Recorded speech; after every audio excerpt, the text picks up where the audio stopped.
Hi everyone, this is Daniel Eigenman for the Daniel Eigenman Broker Forum. Sorry, my chair is playing up.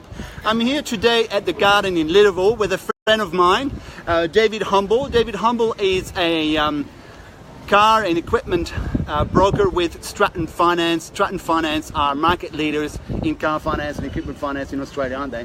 Indeed. David, hi, how are you? Yeah, good mate, yourself? David, thanks for actually being my first guest on this live recording.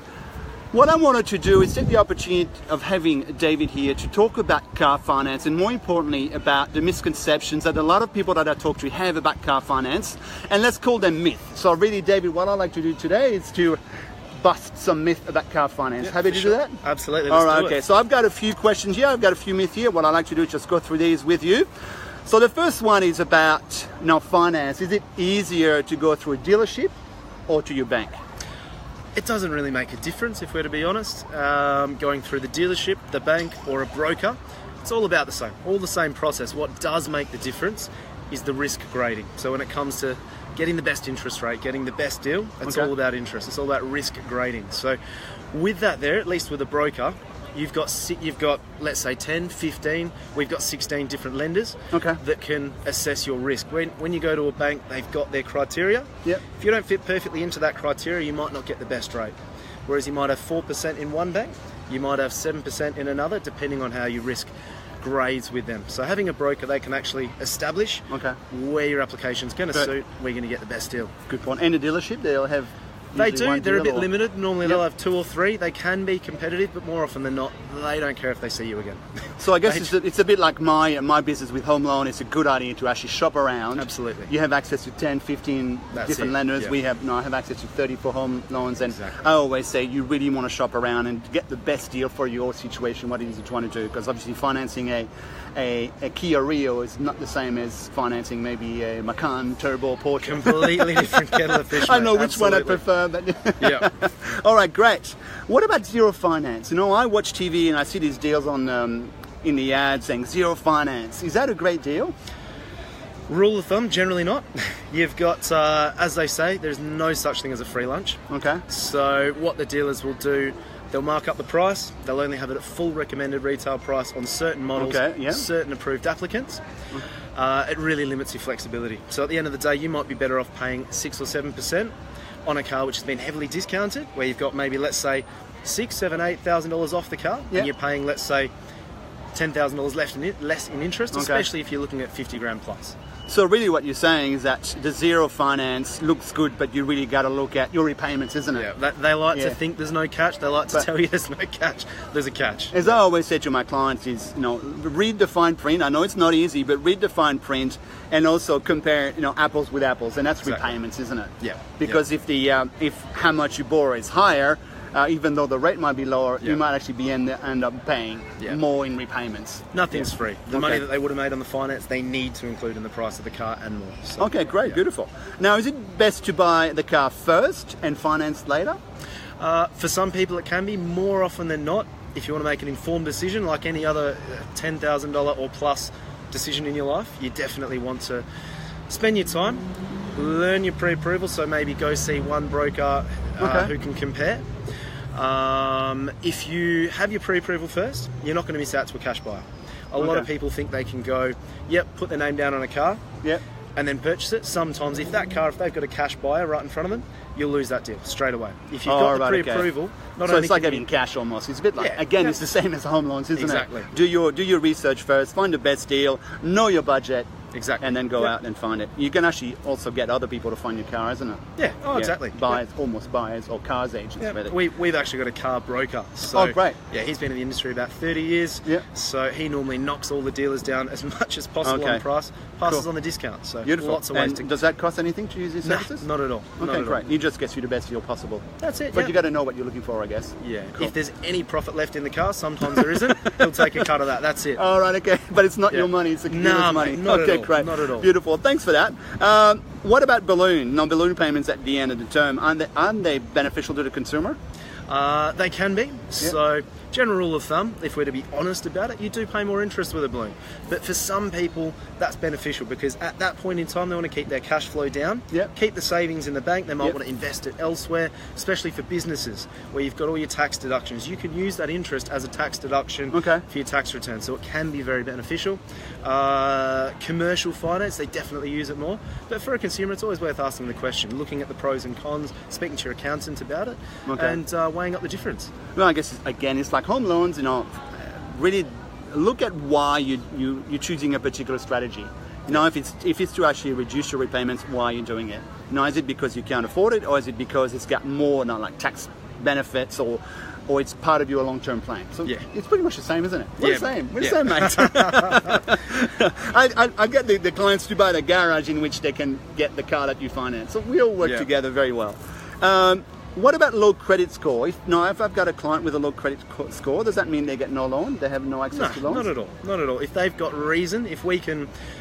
My job as a broker, all brokers' job, same as you, is to present the application to the bank and tell them why they should help. Okay. So as long as there's a good reason, if you've got savings, you've got enough money coming into your account, and there's a good enough story behind it, and the bank can see reasonable risk, absolutely we can help. Okay, so it's always a good idea to talk to someone like you. Definitely, before. But it's worth speaking to a broker rather than speaking to, let's say, if you go apply for credit cards, payday loans, stuff like that, that's going to be detrimental. If you see a broker, they can evaluate your situation, build up a proper profile, risk evaluate it, and take it to the appropriate lender, so that you only have one mark in your credit file rather than 4 or 5 or 6. That's right, and that's important. Make sure you minimise the marks on your credit file. Yeah, exactly. And as I always say, if you've got any questions about your credit file, you can actually talk to me, email me, or text me. I've got access to free copies of your credit file, so that means I get a copy, but it's not an inquiry. So maybe it's a good idea to do that first. Exactly. And then I can then, with your approval, I can then pass on the copy of that credit file, so you can have a look at it and you can say, okay, yes and no. These are the lenders that would look at your situation. These won't. That's Great. It. Now, my last question: business owners, do they have to supply more paperwork than individuals by themselves? Not necessarily. Some businesses where it's a startup, they'll have to supply projections, etc., etc. But more often than not, we find we get more people come through that are established business owners. They might own property, their ABN's been running for over 2 years, GST registered, that sort of stuff. Great. ABN's been running any more than 12 months.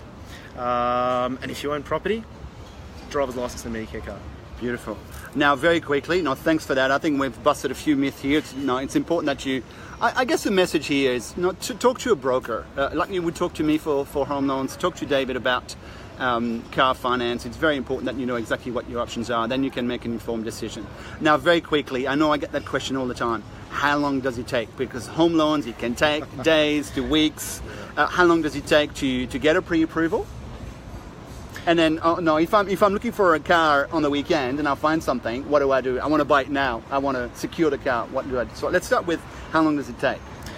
It could take anywhere between 24 hours to a week. It depends. If you're gonna be very good and prompt with your paperwork, and if your application's strong enough, it can be within a day, easily. All right. So it's really about the documents, isn't it? It's the same with me, actually. Yeah. If I get all the documents together.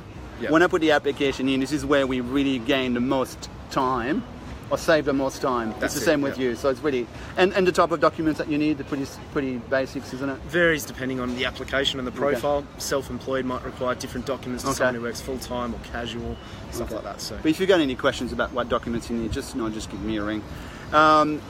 Now, I'm looking for a car, and it's a very emotional purchase a car, and I'm there on Friday afternoon or maybe on Saturday at the dealer, and I've seen the car that I fell in love with it. What do I do finance-wise? If you don't want them to sell it because it's your absolute love car, put subject to finance on the bottom. Okay, so you can do that too? Okay, great. In WA, the contracts are legally binding. So from the second that you sign it, you own that car. If you've got subject to finance on there, at least if the finance isn't what you expected, if it's not, if you can't get the finance, you're not going to owe the dealership any money. So at least that way you're protected. Hand all your documents through to myself on that day or on the Monday. Give me a call. And so did you going to talk to someone on Saturday? Absolutely. Okay. I'll always pick up my phone. Always. Do you? Yep. So you like me, no life, mate. No life at all. So all for our clients, our customers.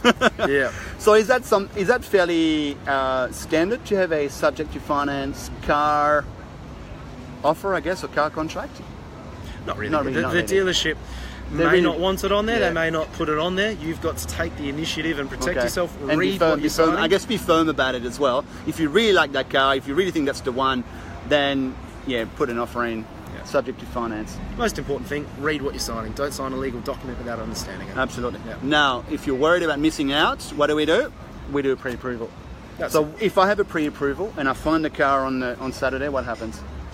It'll be as simple as getting the loan documents out to you either that day or the Monday, getting them signed, getting them off to the bank, and getting you in the car. Now, is it different if I buy the car through a dealer or if I buy it privately? I can imagine if I buy through a dealer, you don't need to check the car.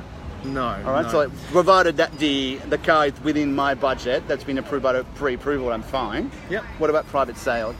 It's normally a bit quicker as a dealer sale, but if the private seller, if the vendor is cooperative and prompt, it can be just as quick. So basically, a broker myself would be calling the vendor on the client's behalf, gathering rego papers, driver's license, Okay. that sort of stuff. So making sure that car Yep. exists. We it's do a proper PPSR ownership, yeah? check Okay, that the great. odometer hasn't been wound back, all that sort of stuff. Okay, great, beautiful.